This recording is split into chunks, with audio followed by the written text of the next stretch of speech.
Assalamualaikum warahmatullahi wabarakatuh. Saya Isma Pasaribu. Saya akan menjelaskan mengenai akuntansi ijarah. Baik, dimulai dari pengertian akuntansi ijarah. A. Pengertian akuntansi ijarah. Akuntansi adalah sistem informasi yang memberikan laporan kepada pihak-pihak yang berkepentingan mengenai kegiatan ekonomi dan kondisi perusahaan sebagai proses pencatatan, penggolongan, peringkasan transaksi keuangan, dan penginvestasian hasil proses tersebut. Secara etimologi, ijarah disebut juga upah, sewa, jasa, atau imbalan.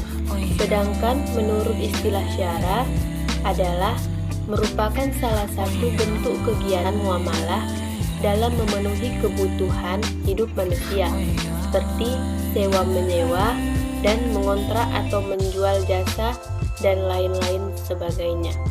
Ijarah adalah akad pemindahan hak guna atau manfaat atas suatu aset dalam waktu tertentu dengan pembayaran sewa atau ujrah, tanpa diikuti dengan pemindahan kepemilikan aset itu sendiri. Transaksi ijarah dilandasi adanya pemindahan manfaat. Jadi, pada dasarnya ijarah sama dengan prinsip jual beli. Ijarah muntahiyah bitamlik atau IMBT adalah akad sewa menyewa antara pemilik objek sewa dan penyewa untuk mendapatkan imbalan atas objek sewa yang disewakan dengan opsi pemindahan hak milik objek sewa pada waktu tertentu sesuai dengan akad yang telah disepakati. Selanjutnya B. Landasan fikih dan fatwa DSN tentang transaksi ijarah. 1. Landasan fikih. A. Al-Quran Surah Al-Baqarah surah kedua ayat 233 yang artinya, dan jika kamu ingin anakmu disusukan oleh wanita lain, tidak dosa bagimu apabila kamu memberikan pembayaran menurut yang patut. Bertakwalah kepada Allah dan ketahuilah Allah Maha melihat apa yang kamu kerjakan. Selanjutnya B. Al-Hadis, yaitu hadis riwayat Bukhari dan Muslim yang diriwayatkan dari Ibnu Abbas bahwa Rasulullah SAW bersabda, berbekam kamu, kemudian berikanlah olehmu upah kepada tukang bekam itu. Selanjutnya 2. Fatwa DSN nomor 9 garis miring DSN MUI garis miring 4 Romawi garis miring 2000 tentang ijarah. Landasan syariah ini adalah Fatwa DSN MUI nomor 9 garis miring DSN MUI garis miring Romawi 4 garis miring 2000 tentang ijarah.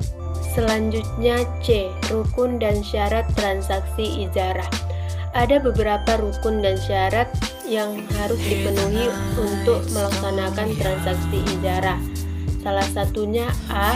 Transaksi yang terdiri atas penyewa atau nasabah dan pemberi sewa atau bank syariah. B. Objek kontrak ijarah meliputi pembayaran sewa dan manfaat dari pengguna aset. C.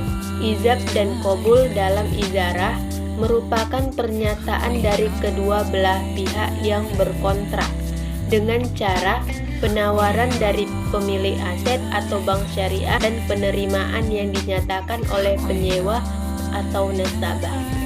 D. Syarat sah transaksi ijarah. Ada beberapa syarat sah agar transaksi ijarah dapat dibilang sah. Pertama, pelaku transaksi adalah orang yang boleh mengadakan transaksi yang harus balik dan berakal. Selanjutnya, adanya kejelasan jasa atau manfaat yang dibeli, semisal menempati sebuah rumah atau pelayanan yang diberikan oleh pembantu rumah tangga. 3. Adanya kejelasan nominal uang sewa atau gaji pekerja. Terakhir, Jasa-jasa atau manfaat yang dijual adalah yang dinilai mubah oleh syariat, semisal menempati suatu rumah. Ijarah dapat dikatakan tidak sah apabila manakala jasa atau manfaat yang dijual adalah manfaat yang haram. Semisal contohnya adalah menyewakan rumah atau kios untuk menjual kamar atau minuman keras. Selanjutnya contohnya menyewakan kamar hotel dengan sistem short time untuk keperluan zina. Dan contoh berikutnya menyewakan rumah untuk dijadikan sebagai gereja atau menjual barang-barang yang haram. Jika objek transaksi ijarah adalah barang, maka disyaratkan adanya kejelasan barang yang disewakan dengan cara melihat secara langsung atau deskripsi yang jelas, dan yang menjadi objek transaksi adalah manfaat barang, bukan barangnya. Barang tersebut bisa diserahkan kepada pihak penyewa, mengandung manfaat yang mudah, serta yang menyewakan adalah pemilik barang atau wakil dari pemilik barang tersebut. Baik, selanjutnya bentuk-bentuk akuntansi ijarah. Ada dua bentuk akuntansi ijarah. Yang pertama, ijarah dengan janji akan menjual pada akhir masa sewa. Kedua, ijarah dengan janji untuk memberikan hibah pada akhir masa sewa. Baik, yang pertama dijelaskan adalah ijarah dengan janji akan menjual pada akhir masa sewa.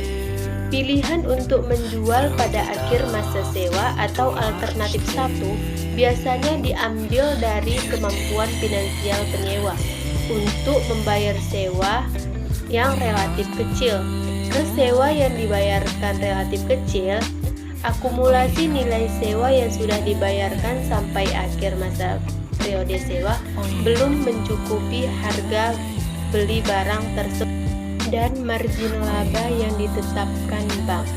Selanjutnya, bentuk akuntansi ijarah yang kedua yaitu ijarah dengan janji untuk memberikan hibah pada akhir masa sewa. Pilihan untuk menghibahkan barang di akhir masa sewa atau alternatif 2 biasanya diambil apabila kemampuan finansial penyewa untuk membayar sewa relatif lebih besar. Karena sewa yang dibayarkan relatif besar, akumulasi sewa di akhir periode sewa sudah mencukupi untuk menutupi harga beli barang dan margin laba ditetapkan oleh bank.